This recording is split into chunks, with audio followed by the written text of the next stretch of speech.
ஒரு சிறிய கிராமத்தில் கார்த்திக் என்ற சிறுவன் வாழ்ந்தான். அவன் குடும்பம் ஏழ்மை நிலையில் இருந்தது.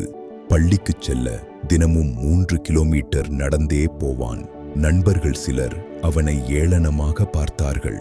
ஆனால் உணர்ச்சியுடன் கார்த்திக்கின் மனதில் ஒரு பெரிய கனவு இருந்தது. ஒரு நாள் பெரிய விஞ்ஞானியாக வேண்டும்.